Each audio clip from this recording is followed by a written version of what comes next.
Et ce matin, j'aimerais qu'on prenne un texte dans le livre des Nombres, au chapitre 14. C'est un texte qu'on connaît très très bien. C'est le temps pour Israël de rentrer en terre promise. Nombres chapitre 14. Vous m'entendez bien, c'est bon ?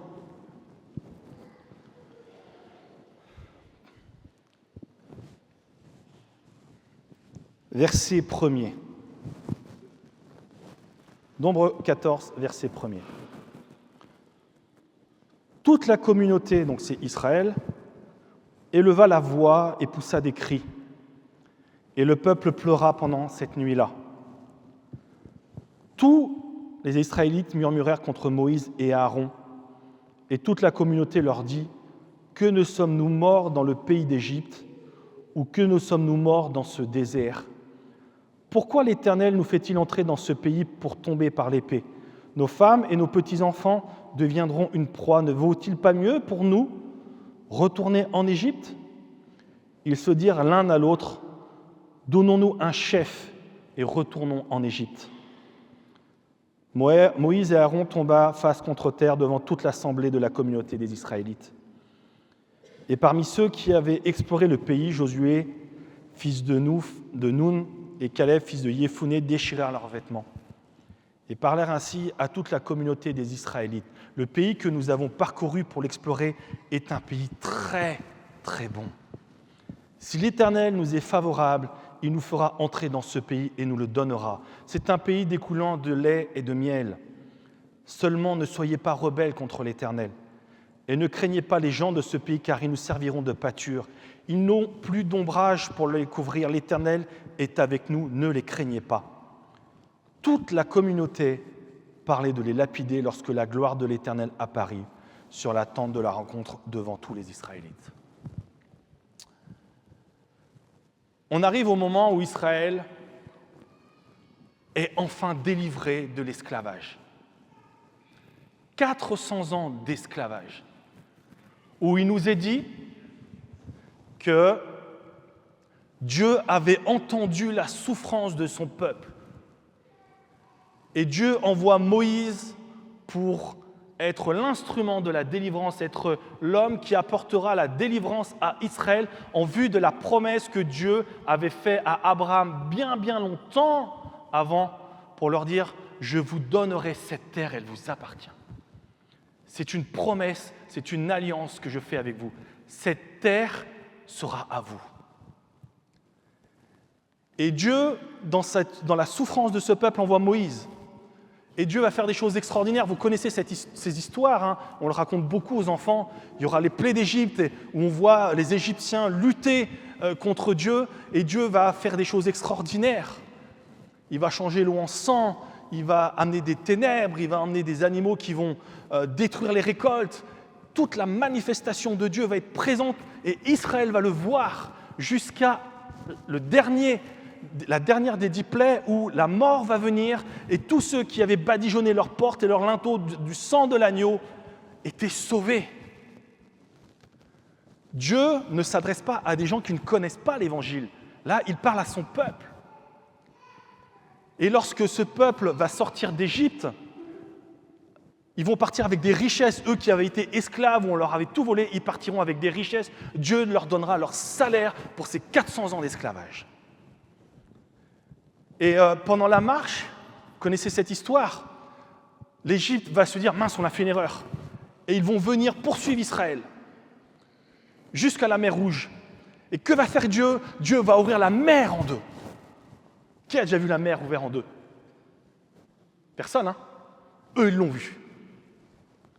Et ils vont marcher au milieu de cette mer. À chaque fois que je prends ce texte, je suis toujours en train de m'imaginer, de voir comment ça devait être de marcher avec 2 murs d'eau et de regarder les poissons qui sont là et de se dire « Waouh, je suis en train de vivre un miracle de Jésus dans ma vie. » Et de passer de l'autre côté et de voir cette mer tomber sur les Égyptiens et de voir la délivrance terminée. Ça y est, je suis enfin libre. Et lorsqu'ils arrivent dans la promesse que Dieu leur donne, ils refusent d'y aller. Ils refusent de saisir la bénédiction, la promesse que Dieu a pour leur vie. Et à chaque fois que je lis ce texte, je me dis, mais comment c'est possible de refuser la bénédiction de Dieu? Souvent, on crie au Seigneur. Souvent, on dit, Seigneur, on a besoin de ton secours. Et quand le Seigneur met la chose devant nous, on n'y va pas. Un des textes qui nous accompagne avec la jeunesse en ce moment, c'est celui-ci. « Car je connais les projets que j'ai formés sur vous, dit l'Éternel, projets de paix et non de malheur, afin de vous donner un avenir et de l'espérance. » Cet avenir, ils peuvent le toucher du doigt et ils refusent d'y aller. Ce matin, j'aimerais te poser la question, mon frère, ma sœur. Est-ce que tu as saisi la bénédiction que Dieu a mise sur ta vie? Est-ce que tu es certain que lorsque tu as crié au Seigneur, que tu étais dans la souffrance comme le peuple d'Israël et que Dieu a dit « je vais intervenir, je vais agir », tu as été les deux pieds dedans en disant « Seigneur, maintenant je saisis cette grâce ». On voit dans ce texte qu'Israël ne l'a pas fait. Et le pire dans cette affaire, c'est qu'au verset 3, ils disent ceci « Ne vaut-il pas mieux pour nous retourner en Égypte ?» Mon frère, pendant des années, tu as crié parce que tu étais sous le coup de l'esclavage. Maintenant, Dieu t'a délivré, il a détruit l'armée, et toi, tu es en face de la promesse, de la bénédiction de Dieu. La seule chose que tu dis, vaut mieux que je retourne dans l'esclavage. C'est chaud quand même, non?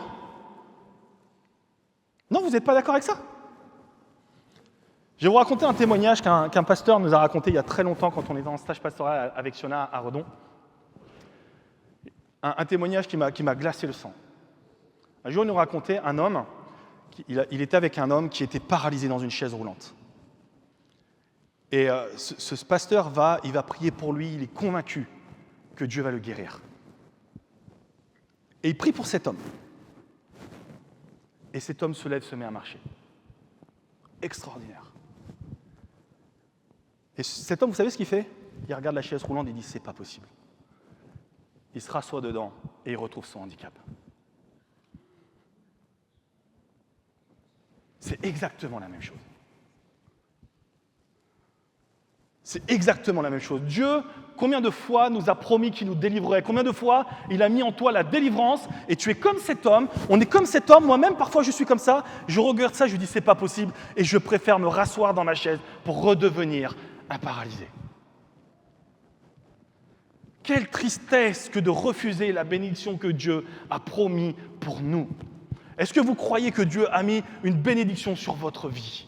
Est-ce que vous croyez que Dieu entend vos cris, entend vos souffrances? Est-ce que vous croyez qu'il a mis son bras en action pour dire « J'ai entendu tous tes cris et je viens à ton secours » ? Alors saisis-la. Saisis-la. Et face à ce qui est en train de se passer, on voit que les hommes de Dieu qui sont présents vont commencer à raisonner le peuple. Mais arrêtez, arrêtez. Tout ce qui se passe devant nous, toutes les difficultés que vous voyez, que vous êtes en train de voir avec vos yeux, Dieu est plus grand que ça. Rappelez-vous tout ce qu'il a déjà fait. Dieu n'a pas changé. Vous êtes en train de vous inquiéter de toutes les difficultés qui arrivent devant, mais regardez tout ce que le Seigneur a déjà fait pour vous. Ne commettez pas ce péché. Ne commettez pas ce péché. Et qu'est-ce qu'il nous est dit? Il nous est dit que le peuple d'Israël cherchait à les lapider. Mon frère, ma sœur, on pourra tous être là, tous les serviteurs de Dieu qui sont dans cette église, à t'annoncer dimanche après dimanche les choses, les vérités de l'évangile, mais si tu ne les saisis pas, en fait, on n'est pas responsable. Parce qu'à un moment donné, c'est à toi de saisir ta bénédiction, la bénédiction que Dieu a mise sur ton cœur. Pendant tout ce temps qu'on est avec la jeunesse depuis le mois de septembre, le mot qui revient souvent, c'est le mot « choix ». Tu as un choix à faire. Tu choisis de pardonner. Tu choisis de donner ta vie au Seigneur. Tu choisis de prendre ton baptême. Tu choisis de suivre Jésus. Tu choisis de ne plus vivre dans le péché. C'est un choix. Tu choisis de rentrer dans la bénédiction que Dieu a mis devant toi.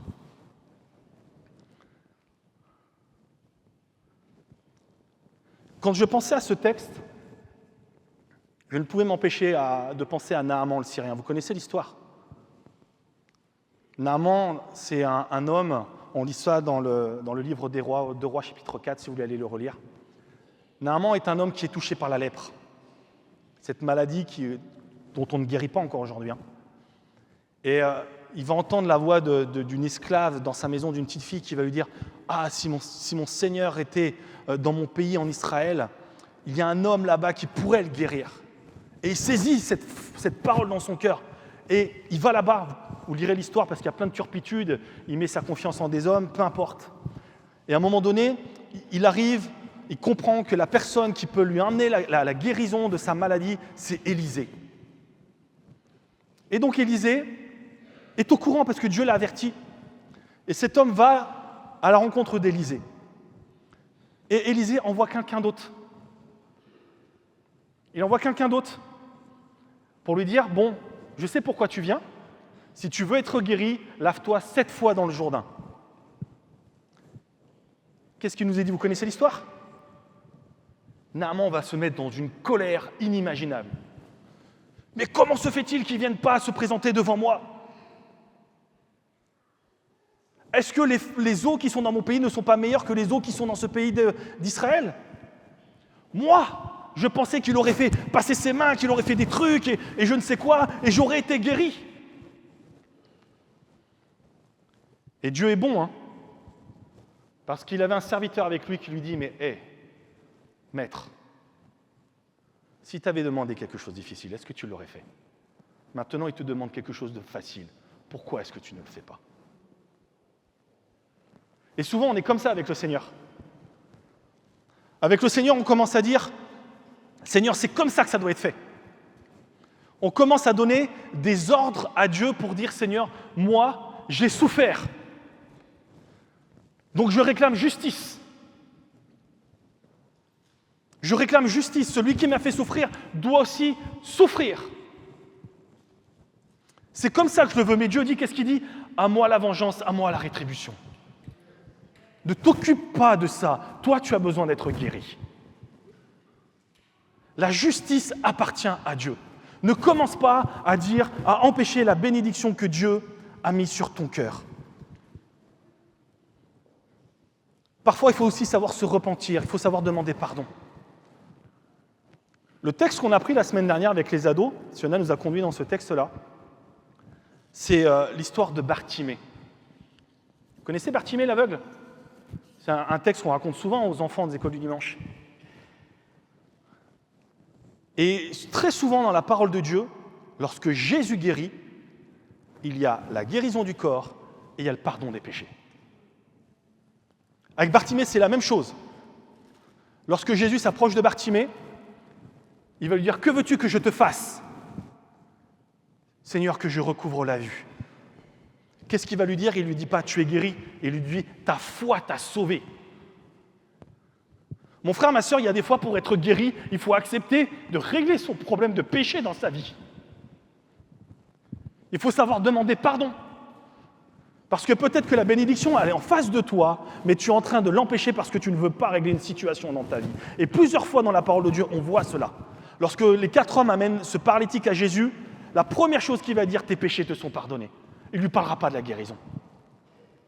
Plusieurs fois, on va le voir. Avec la femme adultère, c'est la même chose.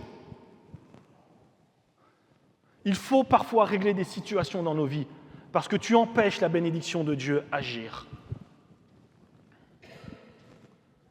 Ne commence pas à dire « Dieu, il faut que tu interviennes comme ça. Dieu, il faut que tu interviennes comme ça. Moi, Seigneur, c'est comme ça que je le veux. Moi, c'est comme ça que je veux que ça se règle. » Et très souvent, on est comme ça.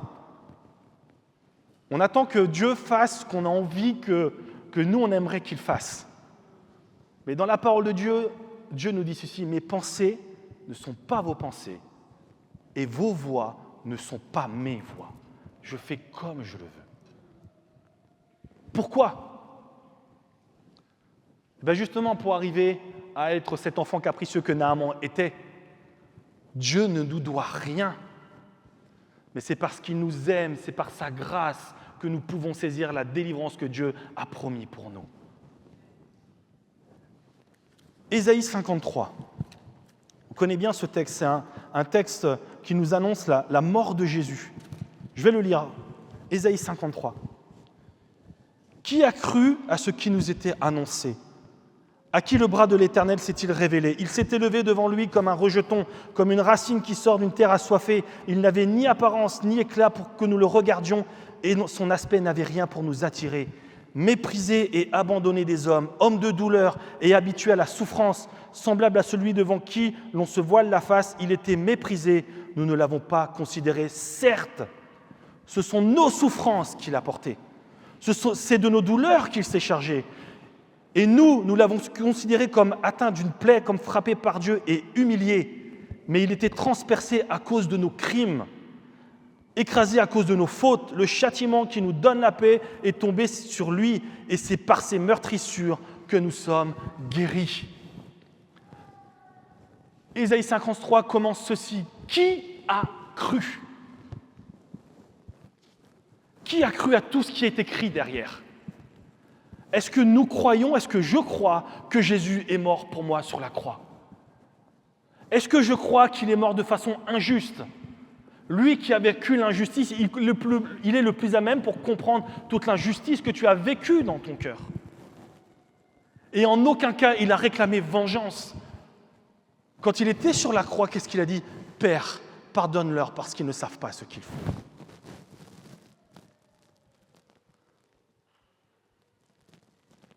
Ce matin, le Seigneur nous pose la même question. Qui a cru à la bénédiction, à la délivrance que j'ai promis de te donner ? C'est qu'une question de foi. On est des fois comme Israël et on n'ose pas rentrer dans ce que Dieu nous a mis devant nous, a déjà préparé d'avance parce que ça ne nous convient pas. On n'est pas dans le timing, on n'est pas dans la méthode qu'on voudrait que Dieu fasse avec nous. Et on est capable de passer à côté de la bénédiction. Et on est comme cet homme, et on retombe dans cette chaise. Moi, quand j'ai entendu ce témoignage, j'ai été glacé. J'ai été glacé. Comment est-ce qu'un homme dont Dieu lui fait grâce de remarcher puis dire « je ne peux pas y croire, je retourne dans ma chaise ». Combien de fois le Seigneur t'a promis la délivrance ? Combien de fois le Seigneur m'a promis d'être avec moi et je n'ai pas su le regarder ? Je ne sais pas si vous vous rappelez, le dernier week-end de l'année 2024, j'ai apporté un message sur Caleb qui va gagner Hébron. La dernière ville d'Israël qui n'était pas gagnée lorsque Israël décidera enfin de repartir dans la terre promise. Et cette ville était remplie de géants. Mes frères, ma sœur, un des plus grands géants que nous avons dans notre vie, c'est nous-mêmes. Je dirais même le plus grand géant que nous avons dans notre vie, c'est nous-mêmes. Parce que c'est très facile d'accuser les autres, c'est très facile de remettre la faute sur les autres quand toi-même, en fait, le problème, c'est toi.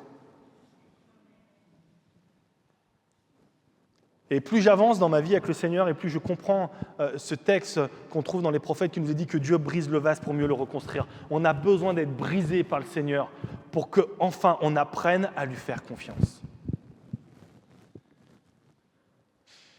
Qui a cru à ce qui nous a été annoncé ? Ce qui est triste dans cette histoire, on le lit quand on est dans Nombre chapitre 14, c'est qu'à un moment donné, Dieu va intervenir.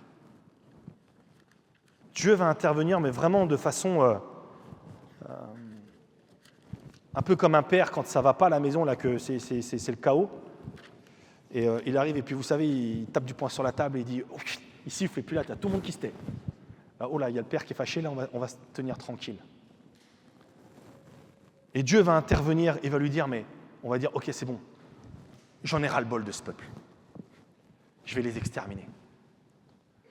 Et Moïse, un vrai berger, va se mettre à genoux et va intercéder pour le peuple.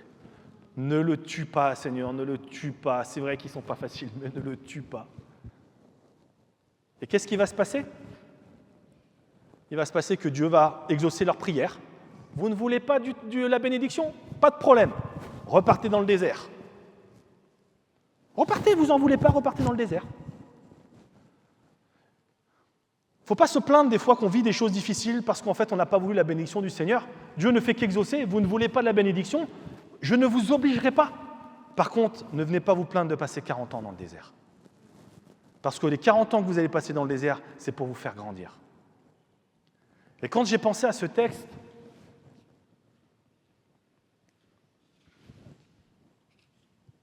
j'ai eu ce message dimanche dernier.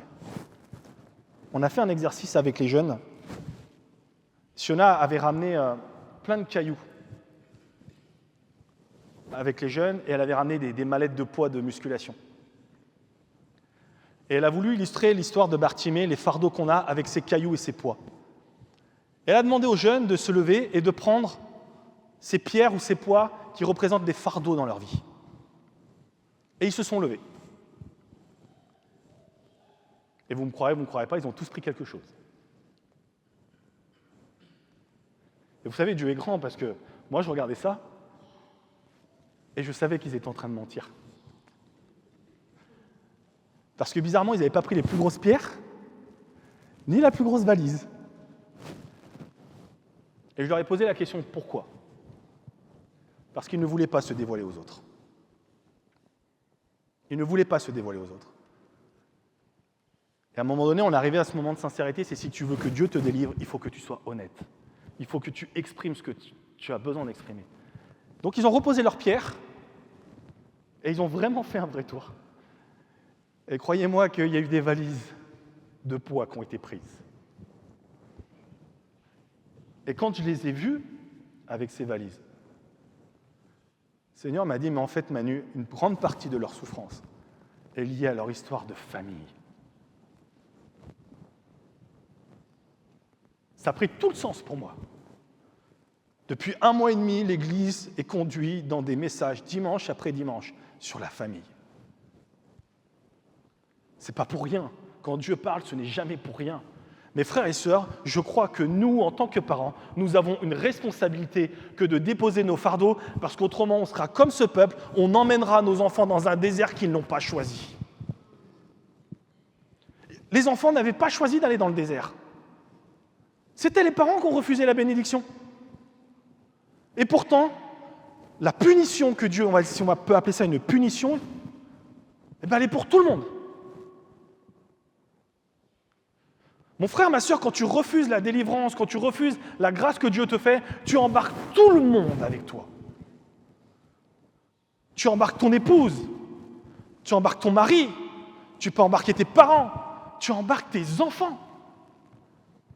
Et après, il y a des fois, on s'étonne que notre jeunesse ne va pas bien. Mon frère, ma sœur, si dans ta maison, les choses sont réglées, chez tes enfants, il y a des choses qui vont se régler. Tu as une responsabilité d'abandonner tes fardeaux pour éviter d'embarquer tes enfants dans la souffrance.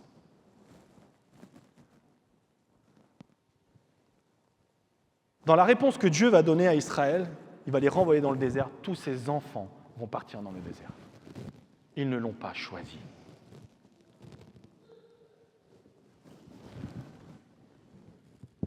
Souvent, on a cette excuse, et je l'entends très souvent, et c'est une excuse avec laquelle j'ai énormément de mal. Ma femme, elle me connaît assez bien là-dessus.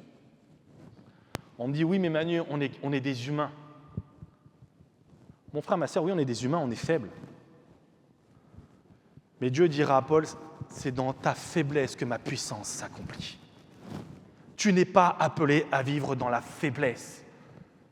Nous sommes appelés à vivre dans la puissance de Dieu, parce que Dieu a dit qu'il sera avec nous tous les jours jusqu'à la fin du monde. Alors abandonne tout ce que tu as à abandonner aujourd'hui au pied de la croix. N'embarque pas toute ta famille dans de la souffrance. Règle ce que tu as réglé avec le Seigneur. Ne cherche pas une vengeance quelconque. Et s'il y a un péché que Dieu est en train d'appuyer ce matin sur ton cœur, abandonne-le. Si tu veux rentrer dans la grâce que Dieu a promis pour toi. Et ne trouve pas d'excuses. Des excuses, il y en aura toujours. Oui, mais je suis trop jeune. Oui, mais ça fait trop longtemps. Oui, mais le temps permettra de. Oui, mais c'est à l'autre de venir d'abord vers moi. Et rase, balaye tout. Seigneur s'adresse à toi maintenant. Est-ce que tu veux rentrer dans la délivrance que j'ai mise devant ta route? Est-ce que tu veux y aller ou pas? Alors si tu veux y aller, tu fais comme Bartimée. Tu as crié au Seigneur, Dieu t'a entendu. Le Seigneur t'a dit, viens à moi. Et bien maintenant tu te lèves, tu vas vers lui et tu vas chercher ta bénédiction que Dieu t'a promis de te donner. Parce qu'en fait, elle ne dépend que de toi et de personne d'autre. Elle ne dépend pas de moi, elle ne dépend pas des pasteurs, des anciens, elle ne dépend pas de n'importe quel mentor que tu pourrais avoir dans l'Église, elle ne dépend uniquement de toi. Donc, est-ce que tu as envie de la saisir ce matin?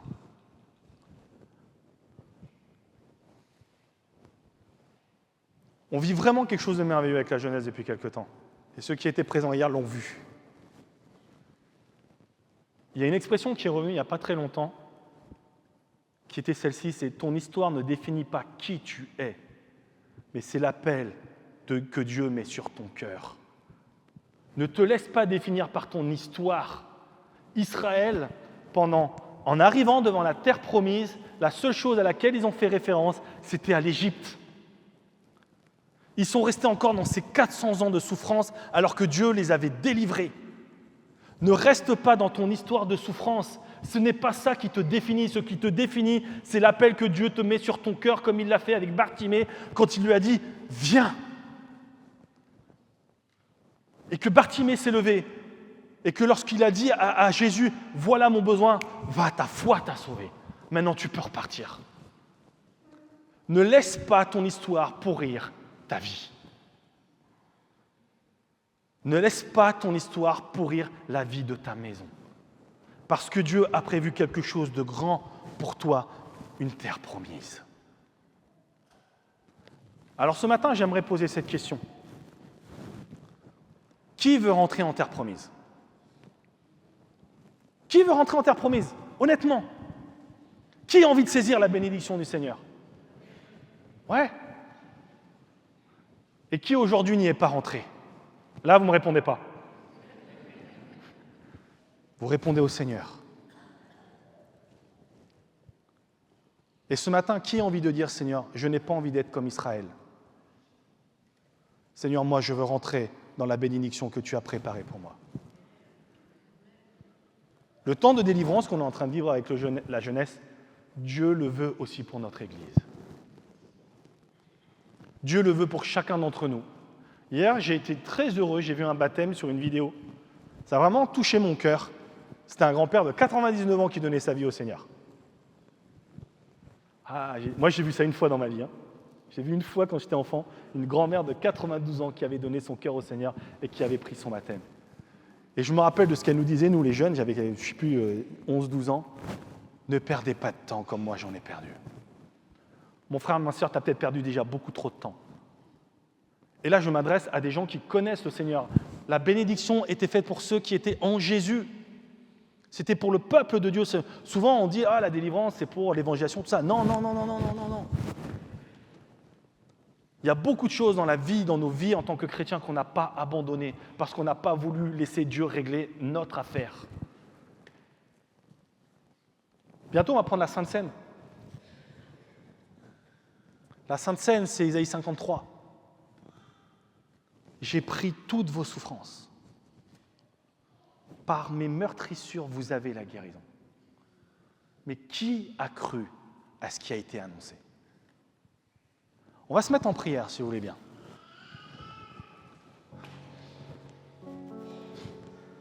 Et ce matin, j'aimerais lancer cet appel, vraiment particulier.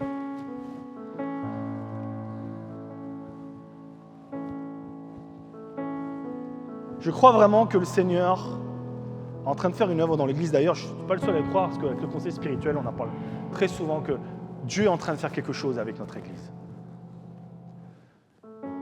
Mais on va devoir avancer dans une étape supplémentaire. Il va falloir qu'on passe à une étape supplémentaire. On ne peut pas se contenter d'être ce qu'on est. On doit rentrer dans la terre promise que Dieu a prévue pour cette Église. mais on ne peut rentrer dans cette terre promise que si l'Église a envie d'y aller. Et pour cela, il faut accepter d'abandonner chacun d'entre nous ce que nous avons à abandonner et de se dire, Seigneur, je te demande pardon. Je te demande pardon parce que ça fait des années que je traîne ça dans ma vie et je ne t'ai pas laissé me guérir alors que la guérison, elle était déjà dans ma main. Je te demande pardon, Seigneur, parce que ce péché, je le traîne depuis des années. Je le cache aux yeux de plus grand nombre. Mais aujourd'hui, je n'ai plus envie de le cacher. J'ai envie que tout soit réglé dans ma vie. Je veux être libre. Je veux être libre. Et la liberté, on le sait, ne se trouve qu'en Jésus-Christ. Alors qui ce matin veut rentrer dans cette délivrance et dire « Je m'abandonne, Seigneur, j'abandonne tout. Je veux tout laisser. Seigneur, je ne veux plus que mes enfants subissent la vie que j'ai vécue, les choix que j'ai faits, la souffrance que je traîne depuis des années, qui les empêche de se construire. Je veux qu'eux aussi rentrent avec moi dans cette terre promise. »